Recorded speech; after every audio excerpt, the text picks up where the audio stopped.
semuanya adalah binaan dari Pusat Unggulan Iptek Javanologi, yaitu kesenian tayub. Tayub itu kalau ternyata dalam catatan yang diberikan ke saya adalah akronim begitu, Ditoto Ben Guyub. Nah itu tayub, merupakan kesenian rakyat yang berkembang di wilayah pesisir Jawa, khususnya di Blora, Jawa Tengah. Seni tayub ini memiliki kedekatan nilai kesuburan dari Ibu Pertiwi dan merupakan seni pergaulan yang mengandung nilai sosial, nilai hiburan, dan nilai ritual. Biasanya digelar pada acara-acara sedekah bumi, hajatan, mantu, khitanan, dan lain sebagainya. Seni tayub ini adalah hiburan segar yang ditarikan oleh beberapa penari. Bapak Ibu tamu undangan yang berbahagia, untuk memeriahkan suasana malam ini, nanti jika penari mengalungkan selendang atau mengalungkan sampurnya, mohon Bapak Ibu berkenan untuk menari bersama penari yang sudah mengalungkan samir atau selendangnya. Tapi jangan lupa disiapkan ya sawerannya begitu ya. Baik, Bapak Ibu yang kami hormati, inilah sajian kesenian tayub.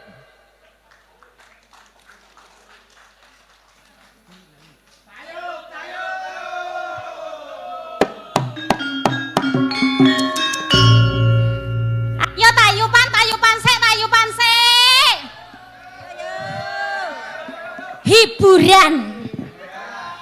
Ledek tayub, Jaya Mustika, teknologi. Kleru karo nggone sapa? Karo nggone Pak Kedul. Nggone Pak Kedul ning kono sing bener apa? Bener Javanologi. Lah ngono kuwi pokoke. Baleni, ora apa-apa. Ene Pak Menteri iki. Ora apa-apa. Mohon izin Pak. Wah di situ. Mohon izin nggih Pak. Ledek tayub, Jaya Mustika, Javanologi, bener kan?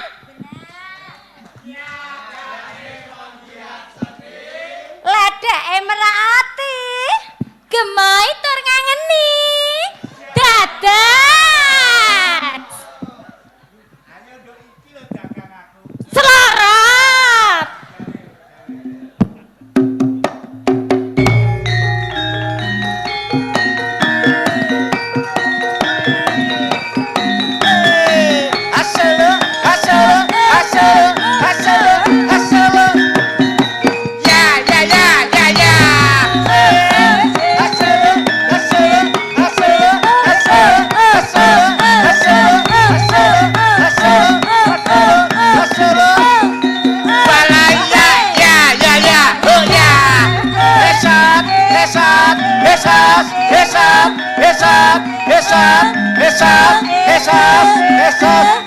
Yo.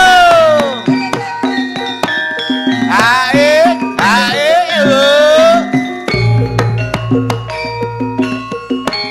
Kami kalau penarine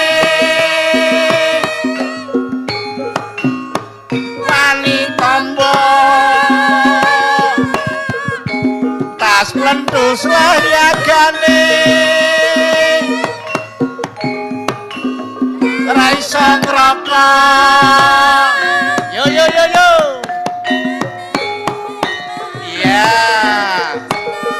Ae.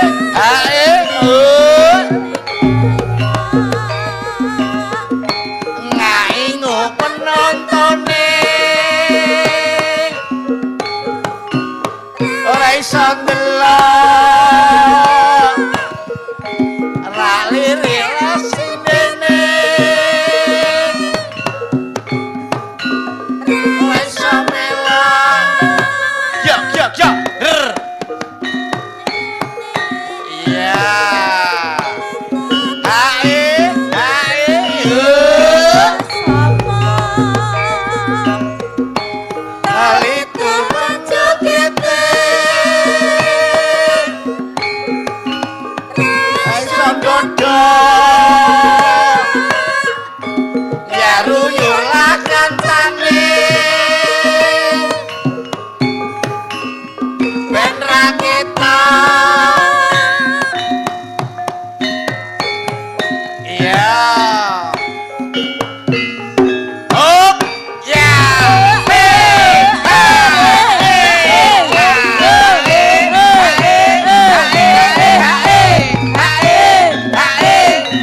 bleko Mas pinggir kali.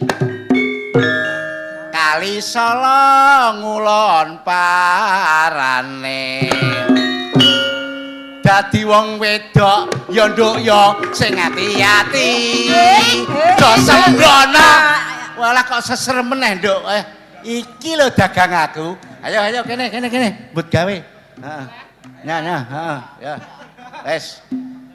Heeh, alon-alon lho. Kali. Oh iya. Golek tambah kesel ayo para-para. Heeh.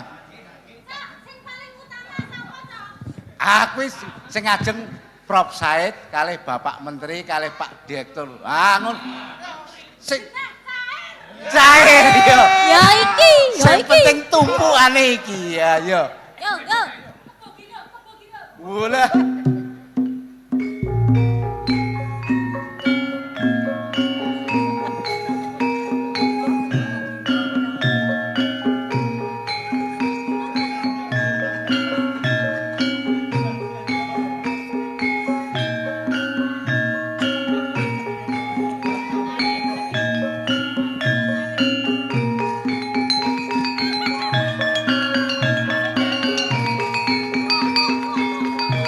Oh iya. Hop. Weh lah, ayo. Orek-orek, Cok. Dados.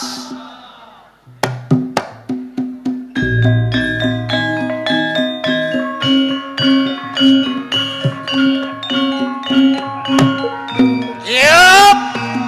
Ya. Yes.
Saunine pokoke ya, diadios. Ya. Ah. Yo, ora kaya jangan melanding no, jaba tok nyanyi. Oh, atau mungkin Pak Menteri minta lagu apa? Iya, setuju mboten, Cok? Oh, terserah. Gubuk Asmara. Gubuk Asmara Pak Menteri Rudi penting cair. Ayo.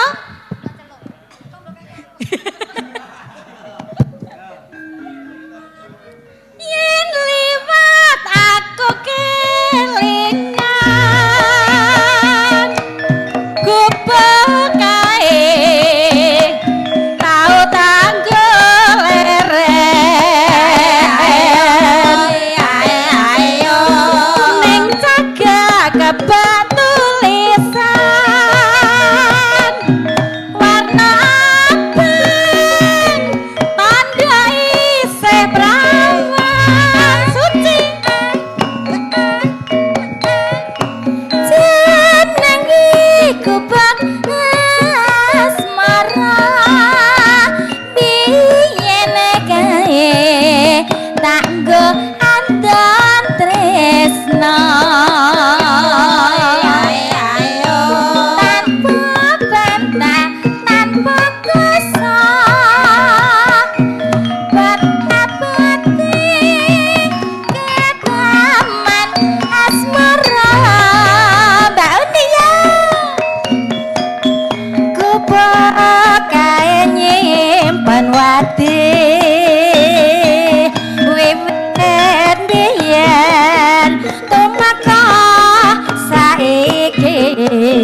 sampun. Sing lain dereng. Diwakili to, Anje. Matur sembah nuwun. Alhamdulillah, matur sembah nuwun Pak Menteri. Alhamdulillah. Aku kok sumuk ya? Ya. Oke. Sumuk tenan iki. Yes. Tapi niki kok nadan wong ngene iki kok isis banget. Mugi Eka mangkat ki wis lemes lho. Iki engko piye nasibe awake dhewe? Alhamdulillah menika kerawuhan Bapak Menteri, matur sembah nuwun nggih Pak. Nggih. Nika pun memperpanjang hidupnya para seniman. Matur sembah nuwun.